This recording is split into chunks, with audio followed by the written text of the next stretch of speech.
Hello, ladies and gentlemen, and welcome to another episode of Explode Your Expert Business Show. Today is episode 176, and I am your host, Simone Vincenzi, the Expert Strategist. And this is the podcast for experts who want to become the ultimate authority in the niche while making an impact in their world. Today I have the pleasure to interview the one and only Kristen O'Connell on how to monetize your relationships capital.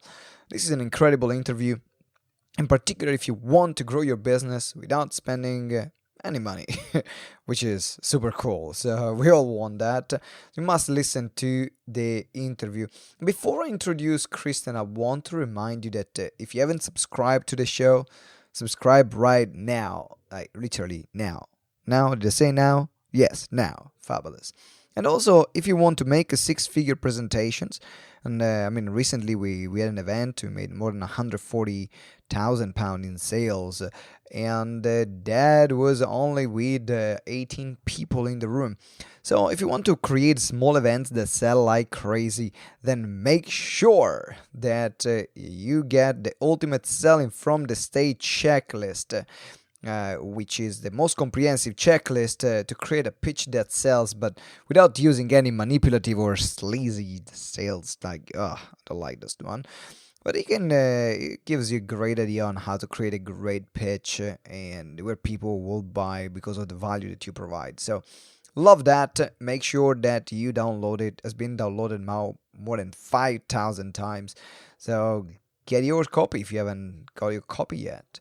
And we know the importance of relationship. Building a relationship is everything in business. Not only because you will have a great community around you, makes your journey much more pleasant.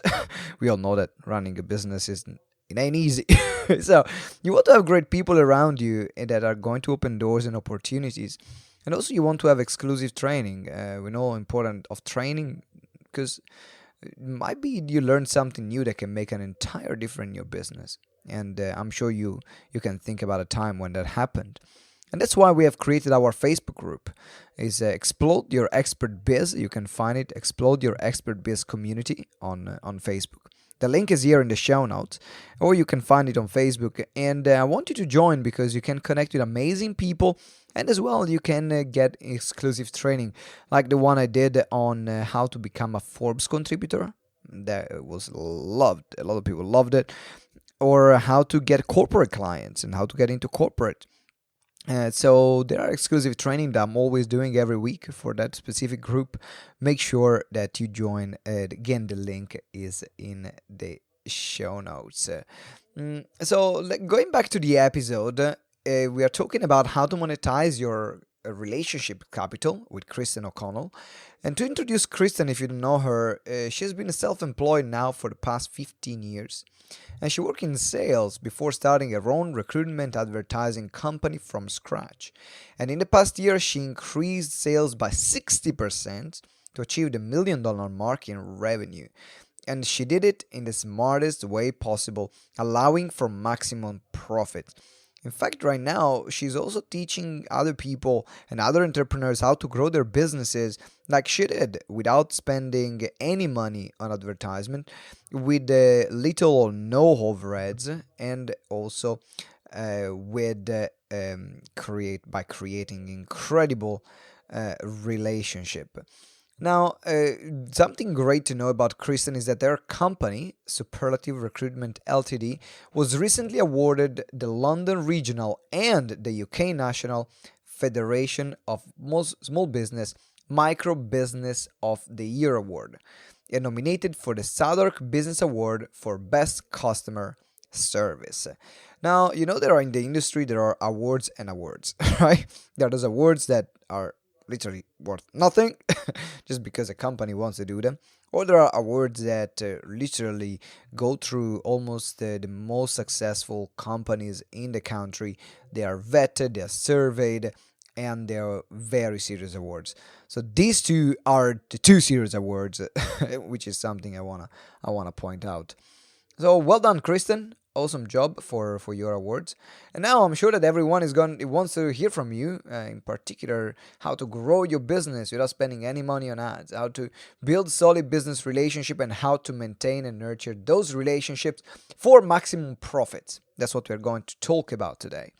You'll find also the link if you want to watch the interview instead, or if you want to read the entire transcript of the interview, get some bonus resources on our website www.gtex.org.uk/176. Now, I hear you saying, Simone, shut up, I want to hear from Kristen, so without further ado, can you please be upstanding? I mean, if you're driving, don't be upstanding, but please be upstanding for the one and only Kristen O'Connell, how to monetize your relationships capital. Ladies and gentlemen, welcome to another incredible episode of Explode Your Expert Business Show. Today I'm here with the one and only Kristen O'Connell. How are you doing, Kristen? Hi, Simone. I'm doing great. Thank you. Oh, fantastic. We have a lot to talk about today because you are, in my opinion, a very, very fascinating entrepreneur. In particular, because the first time we met through our mutual friend, Nate Chai, which actually did an episode on our show. So check the episode with Nate Chai, guys. And he mentioned, I've got this client, it's called Kristen, and she is able to build a $1 million business without paid advertisement and without paying any salary. And I was like, what?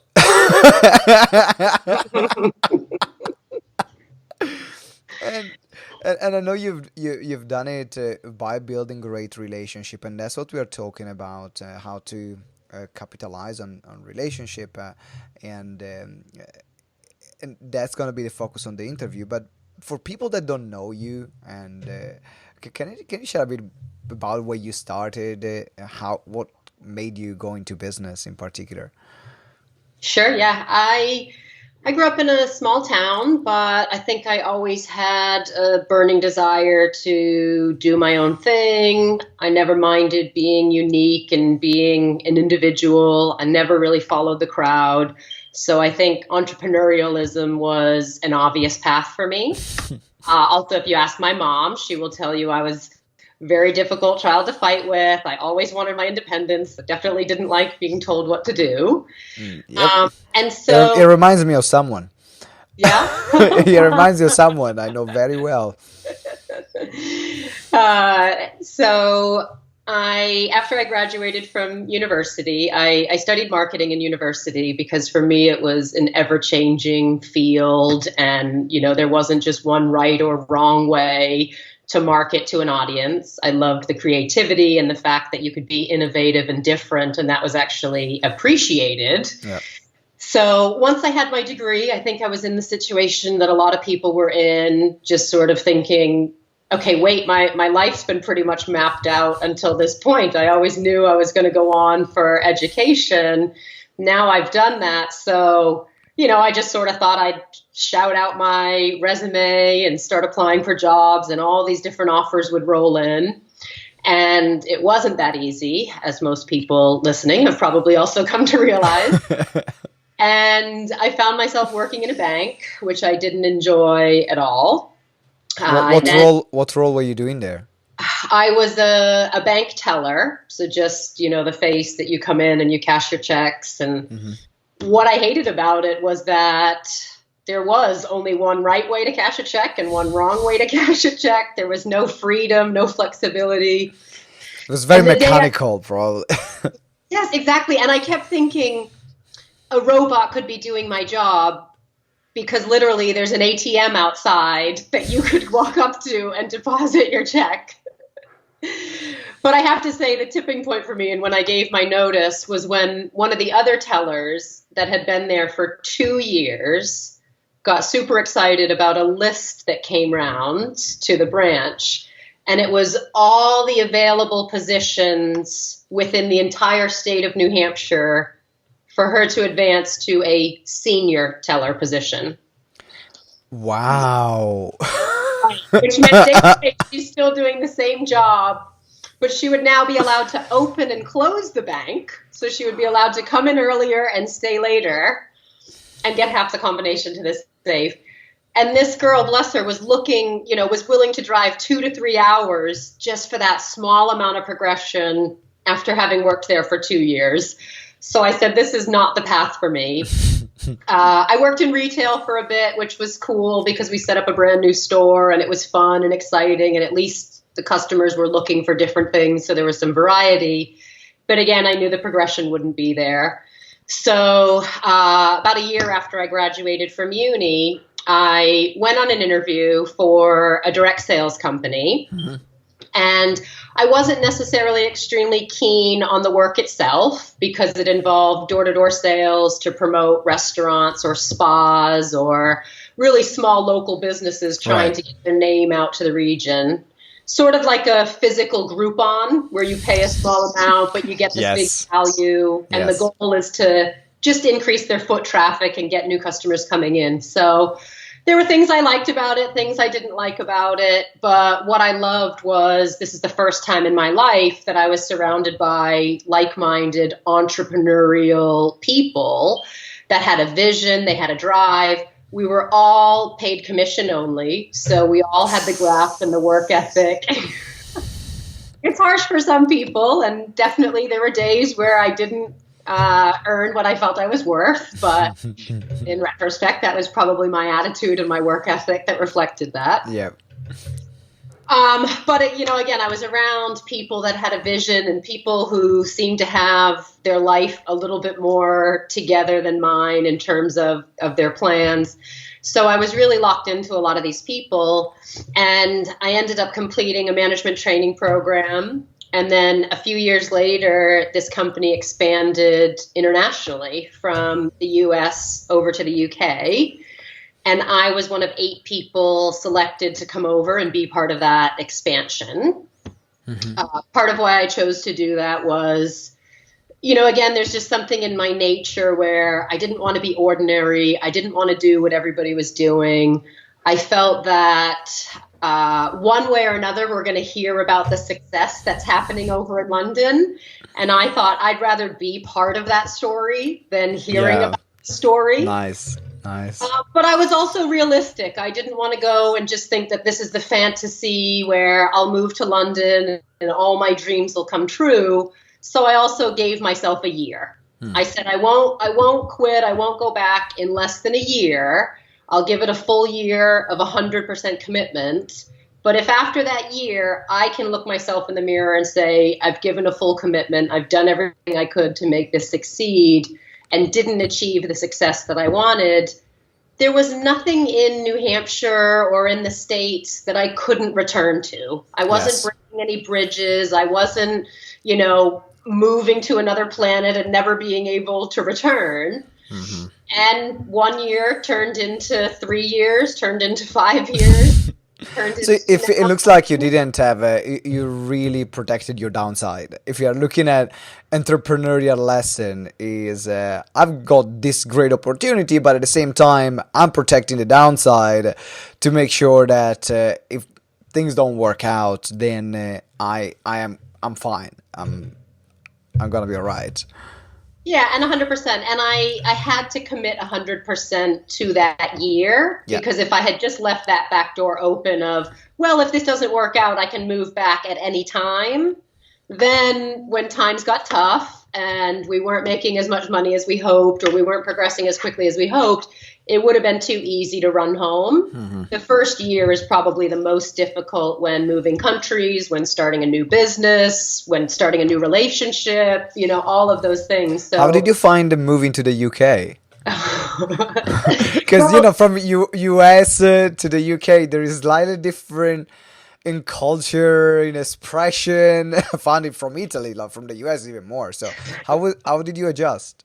Well, one of my favorite stories to tell is just there's subtle differences in the language. And it's very common for people here in London to say, hiya, you all right? Like as a greeting, which the American equivalent would be, what's up? We're saying it, but we don't actually expect you to answer the question. Yeah. And so people would say, "Hi, are you all right?" And I would immediately not only go into an explanation, but you have to keep in mind that in America, you would only ask people, "Are you all right?" if you felt they weren't all right. Yes. So you would only ever say it in America, like out of concern. "Simone, you all right?" means, hey, something is wrong. Something is wrong. You okay? So for probably a week straight, our recruiter and receptionist would be asking me, "You all right?" And every day I'm coming in, "Don't you worry about me. I am perfectly okay." Like over justifying the fact that I'm all right. And I think she finally said to me, "Look, it's just a way of saying, like, hey, you cool?" Like, you say, "Yeah, I'm all right," and that's fine. Move on. Yes, I wouldn't say it was any big dramatic differences. It was just a lot of those small little, somewhat embarrassing situations. But from there, then you started also the recruitment, your recruitment business, and your marketing for recruitment businesses.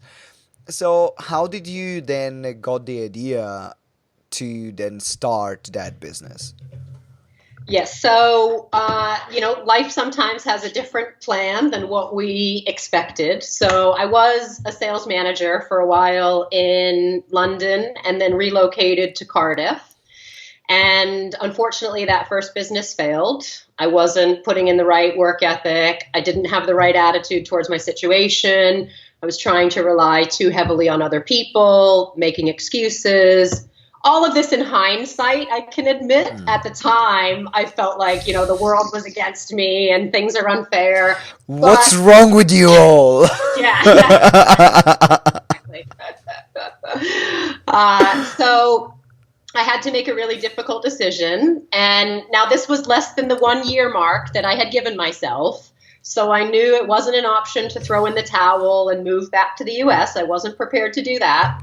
But I did say, maybe this is a sign that my career needs to take a different course. Now, remember, one of the big things that attracted me to this role in this organization in the first place was the people. Like-minded, ambitious, driven people with a positive attitude. I also wasn't ready to walk away from that. So I had a heart-to-heart with one of the regional directors for the sales organization, and he offered me a temporary role as his in-house recruiter because the sales offices are constantly recruiting new people because either sales isn't for them and they move on to something else, or sales is for them and they can progress and build a team and reap the rewards of managing a team. Massive turnover in this kind of roles, in particular in sales roles. Yeah, exactly. So people are either moving on to something else or they're moving up and progressing into that management role. So he needed an in-house recruiter, and we both looked at it like it was a temporary situation. It would keep me in the country. It would put the money in my pocket that I needed to live. But also he felt that having a recruiter like me who had actually gone through the training program, had been in the field, and somebody that he trusted would be better than hiring somebody from scratch. Yes, absolutely. So having that partnership and that commitment to each other, within 6 months' time, he recruited, trained, and promoted out 10 other people into that management position, which means he progressed from regional director to vice president in a very short, condensed amount of time. Mm-hmm. So that earned me a reputation within the industry as, instead of being a failed sales manager, I was suddenly a rockstar recruiter, which felt much better at the end of the day. But the reality is, it was all those skills that I had learned going through the sales process and going through the management process that made me such a strong recruiter. Yeah. So I wouldn't change any of that. It's those things that sometimes feel really difficult at the time that shape us into who we are at the end of the day. So as I started to earn this reputation, one of the sales managers who was based in Manchester at the time, he had actually moved over with us from the US as well. Mm-hmm. And his team was doing great at the sales, but his online adverts weren't attracting the right people. So in some cases, he wasn't getting enough volume. In other cases, he was getting good volume, but it just wasn't the right quality of candidate. And almost every day for a week, he was phoning me, asking me for my advice, asking what type of ad copy we were using in London. And one day, I think more out of frustration than anything else, he said, look, if I just pay you every week, will you write and place all my ads for me? And I jumped at the opportunity. I said yes, because number one, I wanted to earn extra money and saw this as something that I could easily do outside of my working hours with Justin. Also, I went from being a sales manager working 12 to 14-hour days to then working as more of an in-house recruiter, working 8 to 10 hours a day, but still going home to a house that I shared with other sales managers. So I had this free time anyways, and I was bored. We couldn't afford a TV or really anything at that point. So I wanted, to do something with my time. So it seemed like a win-win. Yep. And then one of the big things that I think separates me from a lot of other people in that situation, or that separates the path that I launched versus a lot of freelancers, is I didn't go home that night and say to myself, wow, let me do an amazing job for Jake. And once I've proven that, then I'll see if I can replicate it with other people. I went home and said, I'm going to do an amazing job for Jake. But if he's willing to pay for this service, I bet other sales managers, especially the ones that are less experienced than Jake, would also be willing to pay for this service. Mm-hmm. The very next day, I walked into the office and I spoke to the regional sales director and, now vice president, and said to him, hey, I have this idea. He already knew that Jake was interested. And I said, I have this idea. I'd like to see if other people are interested. What do you think? And he said, yeah, let's see what happens. And so we got all of them on a call. And actually, I was kind of disappointed with the call because I expected that Justin was going to kind of really big up the idea and talk about how amazing he thought it was, because I thought it was really amazing. Yep. So I assumed that automatically he felt the same way. And we got on the call and it lasted about 30 to 60 seconds. And basically he said, Kristen's got this idea. Here's how it's going to work. I don't know if it's going to work or not. But Thank you. Thank you for the support. I appreciate it. But if any of you guys are interested, give me a call before the end of the day today, and, we'll see where we go from there. Did you have a chance to say anything during that call? Or it was like... Well, this was the thing. I kind of felt like, wait, if I knew that that's all you were going to say, I would have stepped in and said something, but... That's not his operating style. And you know what? We didn't even need that, because he said, call me by the end of the day. And I sat next to him after the call finished and I watched his phone just get message after message, call after call. All 10 people responded within an hour. That's so cool. So I knew I was onto something big. And in retrospect, when I look back at it, it wasn't that my idea was the most brilliant idea ever. That's not the case. It wasn't actually even my idea. If you remember from the story, it was someone else's idea out of complete frustration.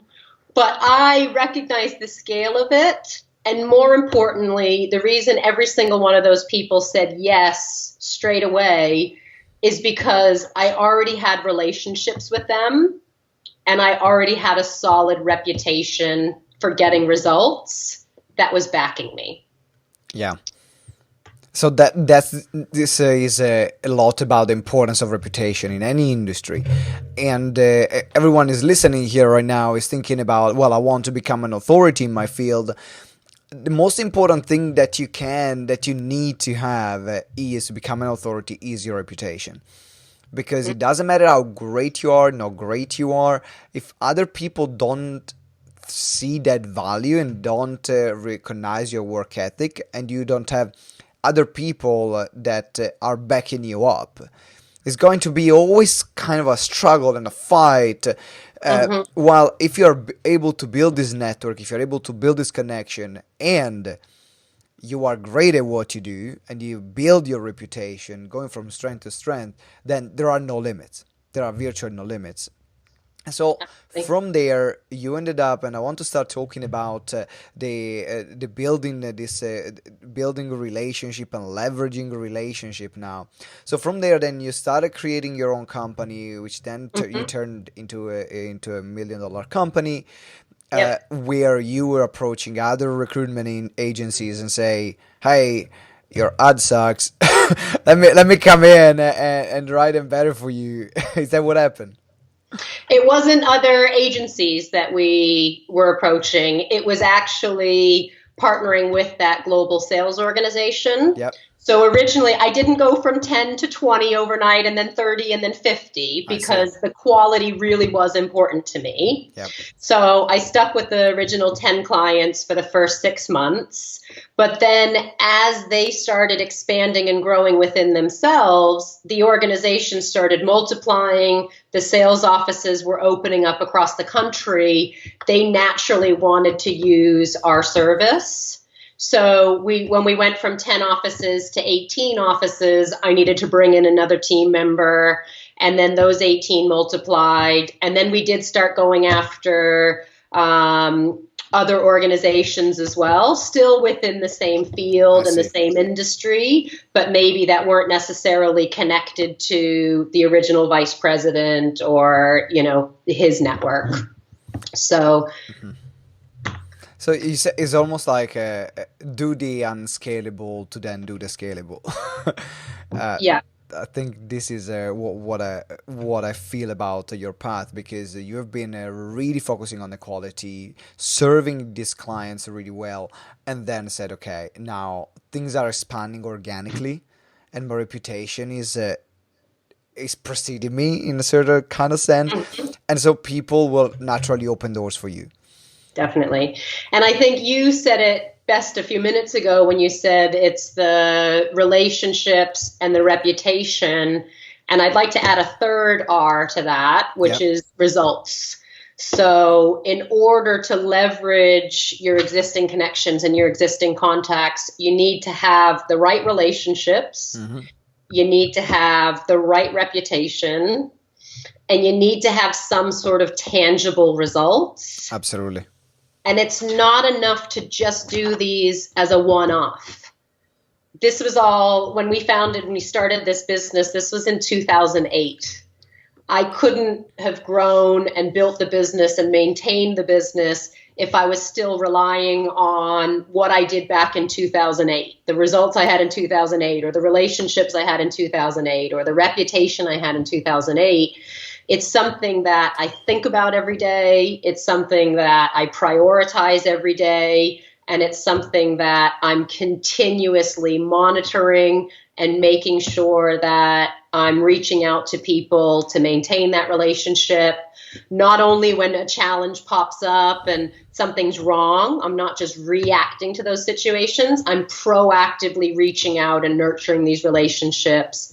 I take my reputation ridiculously seriously. So it's not just a matter of, there's work Kristen and there's outside of work Kristen.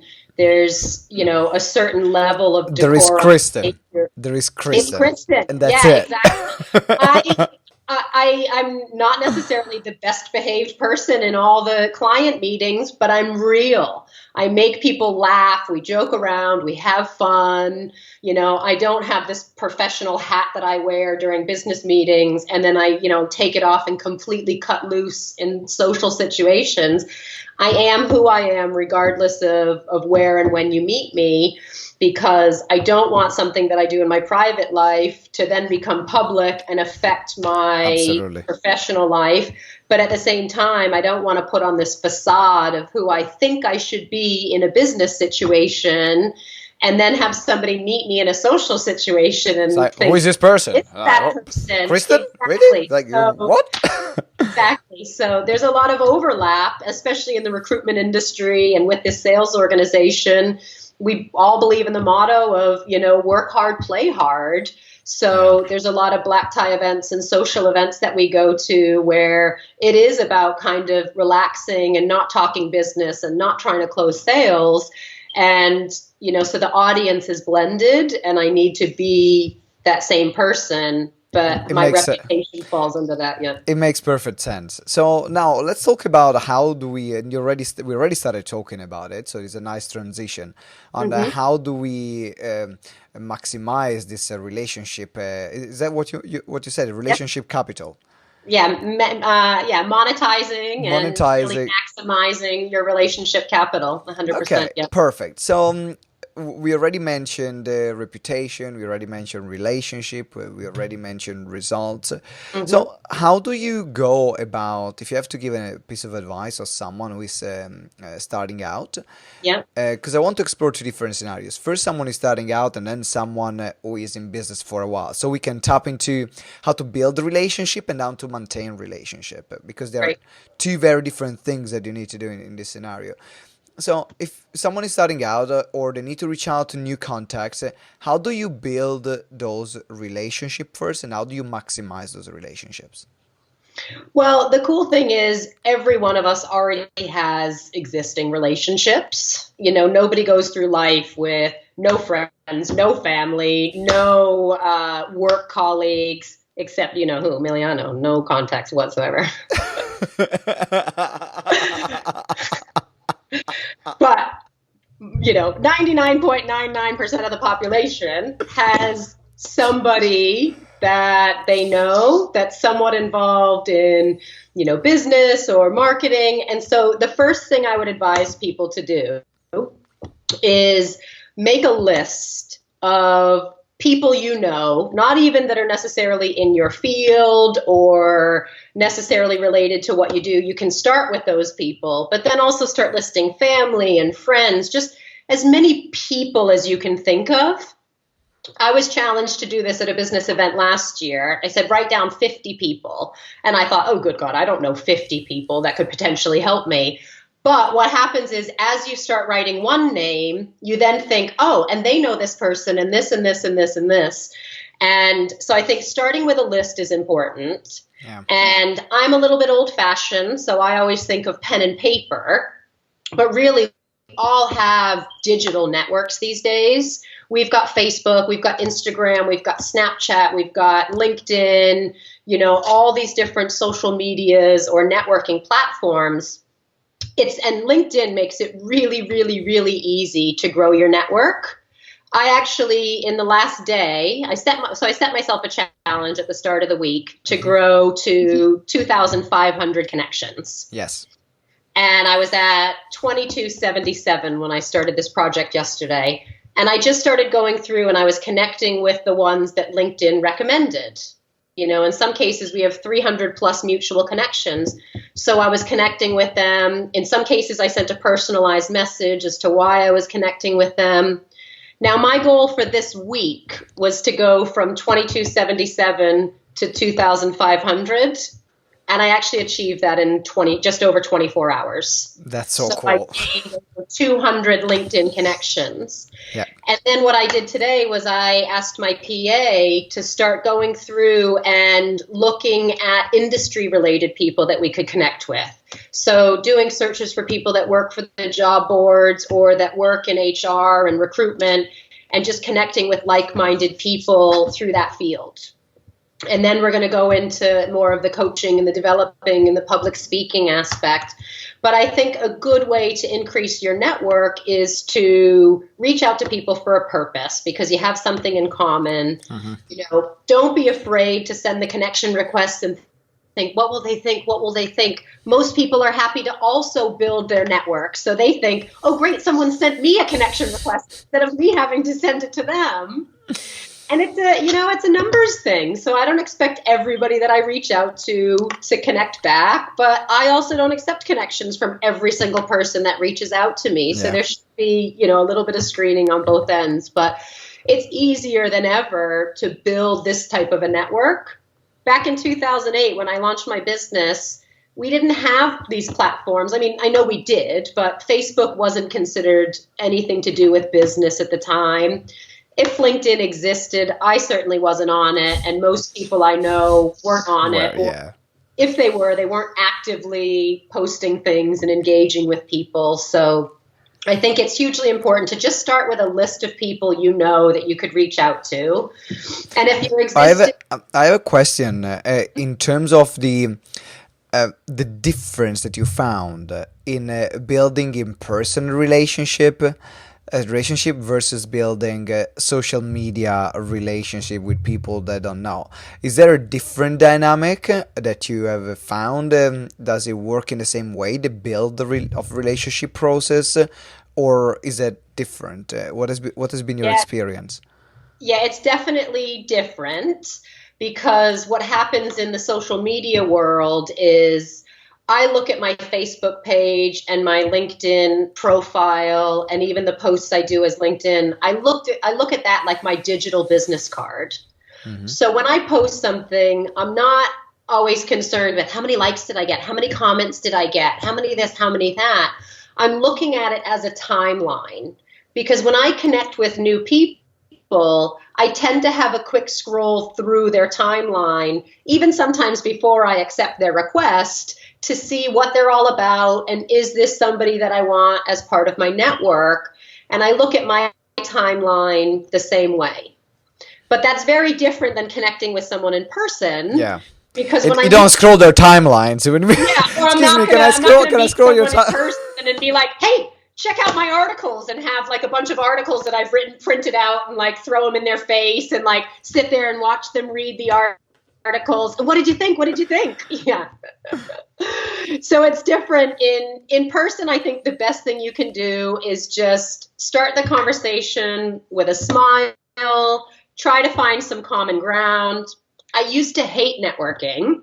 I found it, cringeworthy. I would stand at the back of the room and just sort of look around and justify it like, oh, I'm an extroverted introvert. And once I know my audience, then I'll come alive and stuff. But I missed out on connecting with so many great people because no one wants to talk to that person that's just standing with their phone, not looking at anybody. Right. I don't look very exciting to talk to. So what I had to do was realize, you know what, there's probably a lot of other people in the room that feel the same way. And maybe that's a great icebreaker. So maybe instead of standing and thinking, oh, I bet there's other people that think the same thing, I wish we had some common ground to connect on. Maybe that is the common ground that we connect on. So you just walk up to somebody who's also alone, or a group. The awkward person there with their phone. So how are you finding the event? Or what are your thoughts on networking? I hate it. Well, I hate it too, but I'm here for business. I hate it too, exactly. It's brilliant. Why do you hate it? And then we can establish some common ground, and then it takes off from there. Or it's also great to get to know people through other people. So like you said at the beginning of this show, we met through a mutual connection, Nate, and I already knew a little bit about you. You already knew a little bit about me. So when we met and we had our first conversation, yes, we had just a couple of little pointers about each other that we knew we could reference. Exactly. So that's another great way. When you go to a networking event, if there's any way to research the people that'll be there, the topics, that kind of stuff. If you're going to a networking event and there's going to be speakers there, there's usually like a networking bit at the beginning when you first arrive. Well, a great conversation starter could be, which speaker are you most interested in hearing? Or what brought you to this event? What topic are you most interested in? Just finding some kind of common ground to relate to them. And then so what you're not suggesting is as soon as you meet someone saying, what do you do? Yeah, I mean, exactly. It's like there's, the cheesy pickup lines that people use in a bar, like, what's your sign? And do you come here often? Networking can be the same way, like, hi, my name's Kristen. So what's your sign? Yeah. I mean, I would ask what their sign is because I'm really into astrology, but. Oh, that's awesome. So now there is it's really interesting because at what point then, or you ask for the referral, or you understand if there is potential to do business with this person, or it's just a waste of time engaging with that particular individual? Are you looking for some particular clues that makes you say, I want to keep engaging with this person? The reason why I'm asking this question is because I speaking a lot, like I do, or attending a lot of networking events. There is always some people sometimes that relationship works. They open networks, they open connections. But I'm thinking as well about how I'm opening networks to people. I worked really hard to build this network, so I'm not going to open my network to the first person I meet at a networking event. So how are the dynamics at that point? How did you find the best solution to work at that point? Yeah, I wouldn't necessarily say that there's a timeline that I work with because I'm not dead yet. So there is potential for people that I've met 10, 15, 20, 38 years ago to still add value to my life. I believe in that. Sometimes it's just not the right timing for somebody. But I do try to avoid, well, all right, instead of talking about what I try to avoid, what I always look for is somebody that I would introduce to my mother, somebody that I would introduce to my best friends, somebody that I would let pet my dog, which I don't have right now, but when I get a dog, somebody that I would let pet my dog, you know? So I avoid people that are overly negative. I avoid people that are just constantly questioning and challenging everything. You know, it's okay to have questions. It's totally okay to not agree with me. Perfectly fine. I definitely don't agree with everything that I see or hear, but there's a way to go about conducting yourself in a debatable fashion rather than an argument. So people that are just particularly negative, particularly aggressive, particularly, know-it-all type people, I don't want to introduce them to my network because, again, it's my reputation that I'm also maintaining. Not only the relationships, but my reputation. So if I introduce that person to somebody and they, get into a heated argument with somebody that I hold in a really high regard, there's a potential that that's going to ruin our relationship or cause a rift in our relationship. I wouldn't say ruin, but could cause a wave in our relationship, but could also affect my reputation as the one that introduced this person. So I will definitely do my fair share of vetting before I just introduce that person to my network and open up these connections, because I want to make sure that there's somebody that if I'm not around, I'm confident that they would behave in a similar fashion, or that they respect me enough to know what to say and what not to say when I'm not around. So what I'm hearing you saying is that this is not something that happens overnight. It's not like a short-term strategy.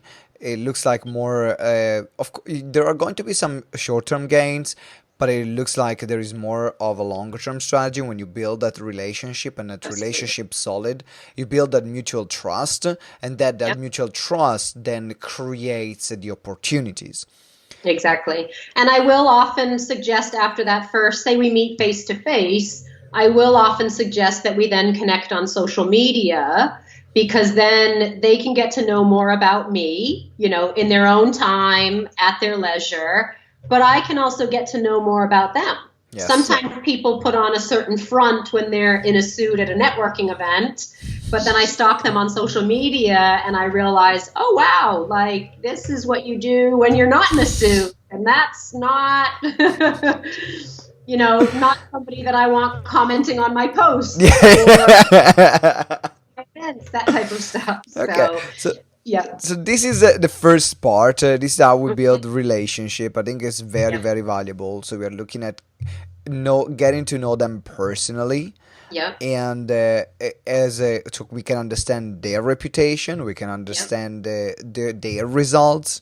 Exactly. So then in this way we can see, are they the right fit for our network, and also can I be a good fit for their network as well? Yes. So now let's fast forward a few years down the line, which means you now have this great relationship. You're generating some business from that relationship. They're opening doors for you.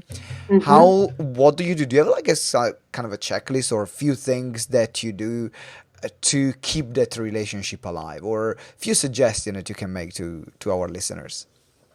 Yeah, to me, every relationship is different and unique. So I don't have a specific checklist of what I always do for every single client or every single supplier.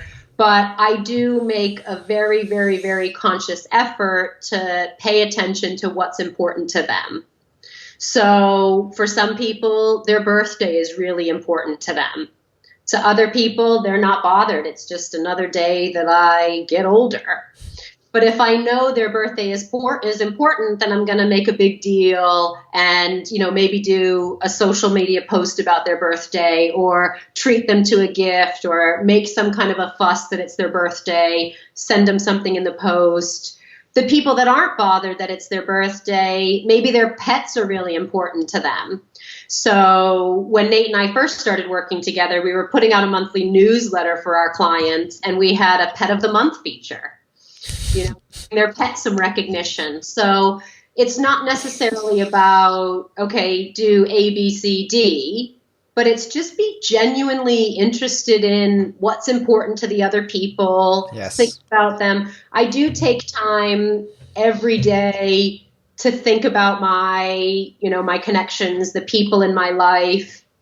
A really good habit that I learned a few years ago from Franklin Covey is to identify the different roles that you play in your life. For example, I'm a mother, I'm a business owner, I'm a daughter, I'm a friend, I'm a leader, I'm a speaker, I'm a coach. These are all different roles. And even though I'm Kristen and I'm all those in one, there are some times where I need to focus on Kristen, the business owner, and what does Kristen, the business owner, need to do to move the business forward? But then there are other times when I need to focus on Kristen as a mom, and my kids deserve my undivided attention. So I think the relationships, it's important that you're maintaining them in a way that's true to you, but in a way that identifies the role that you play in that relationship and how that affects the other person. That's such a great piece of advice.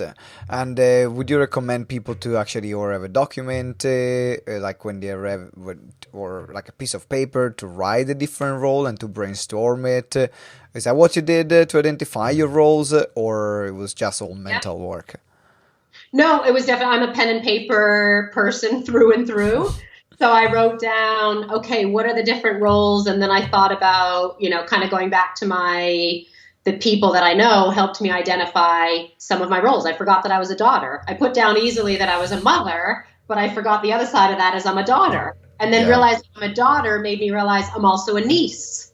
Yes. And so it just helped me trickle into those different roles. Now, I'm not saying every role that we play needs to be, we don't have to divide our time equally amongst all of those roles. So this is, again, why writing it down on paper can be important.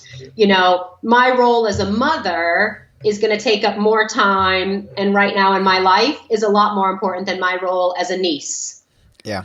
My aunt, if she only hears from me once every 6 months, then she's perfectly happy with that. I saw one of my aunts over the summer. We spent an afternoon together. That kind of ticks my niece box for till I see her again at Christmas. Maybe I'll send an email or two in the meantime. But my kids require constant attention from me. And a big shift I made in my life was not trying to play two roles at the same time.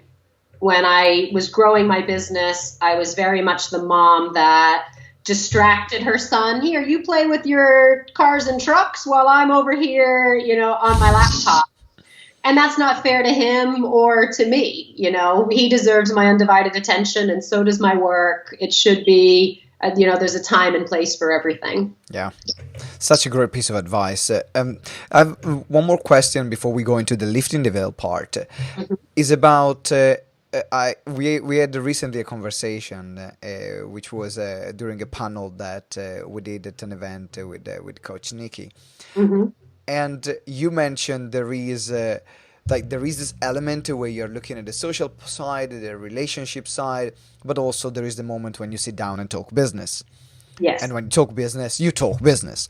Yes. So how then do you talk business in terms of leveraging those relationships that you have?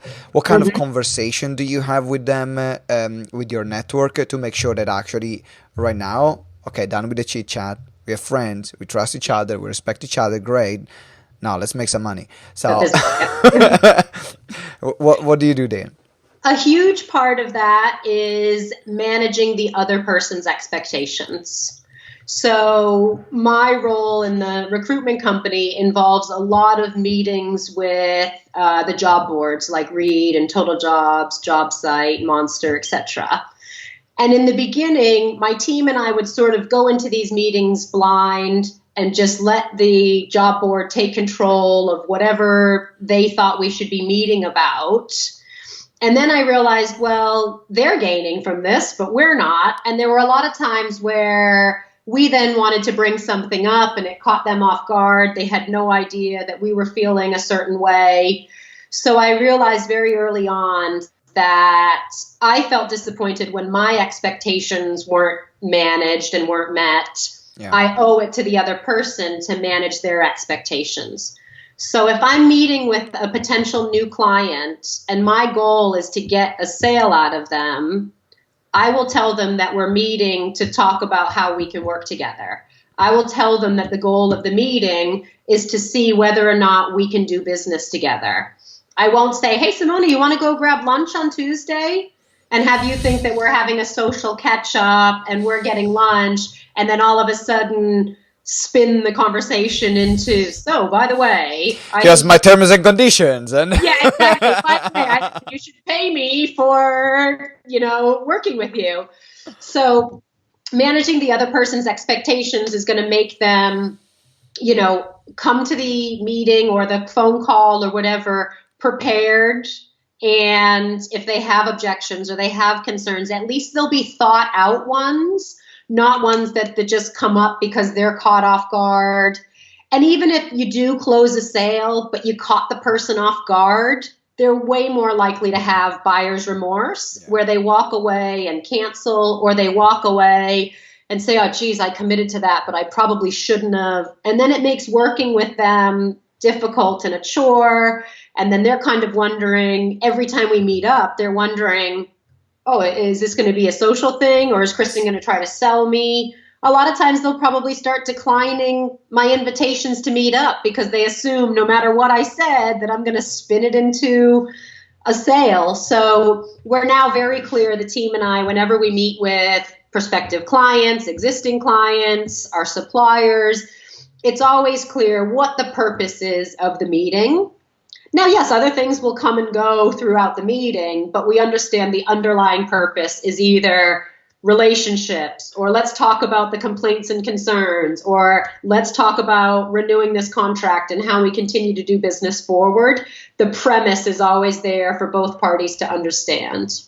So advice is be clear, set the expectations, so then when you have that meeting, people know what kind of hat they are wearing, like in terms of the role that they are talking about. Roles, the role that they are playing in that moment. Is the role of the friend, is the role of the potential client, is the role of the potential partner, so then they can understand what's going to happen, and there is no surprises, which then can leave the can affect the personal relationship at that point. 100%. Yeah, and it's just a matter of put yourself in their shoes for a minute. If you were the other person, what would you want to know? I hate that. You hate putting yourself in other people's shoes? No.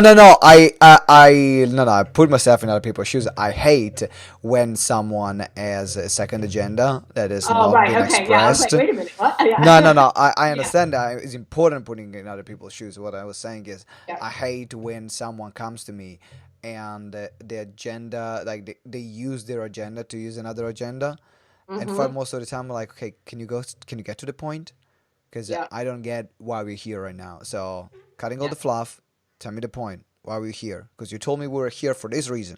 Yeah, exactly. I give you my time for this reason. Suddenly, yeah, exactly. So, I hate that, and I started hating that person. No, not hate. No, I'm joking. I'm not that bad, but it will annoy me. It will really annoy me. Yeah, for sure. Yeah. Okay, so now we understood on how to build a relationship, how to maintain and keep those relationships, how to make the most of the meetings that we have with the relationship that we have built.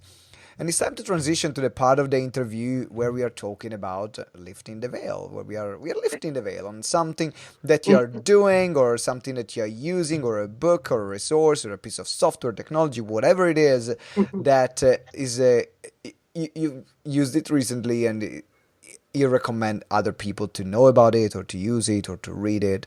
So what is that for you, Kristen? Fantastic. Well, it's definitely not technology and software, because I am not the best with that. But I would have to say it's sort of a book, and well, it's definitely a book, but it's also a technique that I learned about before the book. So last summer, I had the opportunity to meet Randi Zuckerberg at a business retreat. Most listeners probably recognize the surname Zuckerberg. So Randi is Mark Zuckerberg's older sister, but she's so much more than that. She's, a momtrepreneur. She's the person behind the marketing of Facebook when little brother couldn't get the concept off the ground, and to grow quick enough, he called her in, and she leveraged her experience in working in New York to really grow Facebook. She's actually the person that invented Facebook Live, and she's now gone on to launch her own media company, and she's also opening up restaurants to help young children, specifically young girls, get into STEM careers. So the science, mathematics, technology, and engineering. Yeah, or engineering, mathematics, STEM, That those one. words fit in the So not only is she a phenomenal person, but she taught us about this concept last year in August, and then released a book in March or April of this year. And the concept is called Pick 3. So her concept is not that we should be striving for work-life balance. As everybody says, I need better work-life balance. I need work-life balance. As if one day everything's just going to be perfectly balanced and life is grand from that point on. Yeah. Her concept is that there's no such thing as work-life balance, and we all need to accept work-life imbalance. And her theory behind this is we can have it all, just not every day. So she lists 5 things that most people want or try to do throughout the day, throughout the week. And you can vary and alter your own 5, but her 5 are sleep, work, friends, family, and work, sleep, friends, family, and finance. And so she puts her focus on 3 out of those 5 things each day. Right. So each day when she wakes up, she decides which 3 she's going to focus on, and the other 2 are just going to have to wait. Sorry, it's not finance, it's fitness. I knew something wasn't right about that. Right. So work would include the finance side. So fitness. Work, sleep, friends, family, fitness. So some days she's going to work out, and then she's going to spend time with her friends, or she's going to spend time during the day with her family and then go out with her friends. So that means, work and sleep are going to have to wait till another day. Yeah. Other times, maybe she's, been running and traveling and doing all these things, and sleep is a priority. But then she also needs to make sure that she gets some work done. And then in the evening, she's going to be with her family. So that means, the other two have to wait until the next day. So this concept has changed my life in the year or so that I've been applying it, because I'm definitely someone that wants it all. I'm somebody that believes we can have it all if you put in the effort. But there have also been times in my life where I've just run myself ragged and I've been burnt out. I was telling you yesterday that this weekend was one of those for me, where I just had to shut my doors and do nothing to recover physically and mentally from all the work that I've been doing in the last couple of months. So I love Randi's concept, because we can have it all, but we can't try to always cram everything into every day and get the amazing results. So I'm a big believer of that too. I never read that book. I'm gonna read it because it sounds fascinating. So what's the name of the book again? Pick three. Pick three. Make sure you get it. Randi Zuckerberg. There's going to be a link in the show notes of Pick 3 as well. And that's what happened. We did our 3-day seminar on Friday, Saturday, and Sunday. And I had other 2 events or 3 events during the week. I don't even remember. So it's been last week very intense for me too. And we had the chat where I put an image on Facebook. This is my day today. Cup of coffee in my pajama. And I think I watched about 6 movies during the day, and then went playing basketball in the evening. And I processed 2 payments. That was no, I need to process these 2 payments because I wanna get the money in the account. So let me process the 2 payments. But then all while I was watching, I think it was Point Break. Really great movie if you like motocross and heist kind of movie. Anyway, I'm getting sidetracked right now. So, Kristen, has been an incredible interview. Absolutely love it. Great, thank you for having me. I know that right now you're doing your business is Superlative Recruitment. It's going really well. It's growing. You got a lot of staff members that are helping you out growing the business. And you started as well now doing coaching and mentoring for people that want to grow their businesses as well, in particular with low overheads and not spending a lot of money into marketing, not spending a lot of money into personnel or office buildings, because that's what you've done.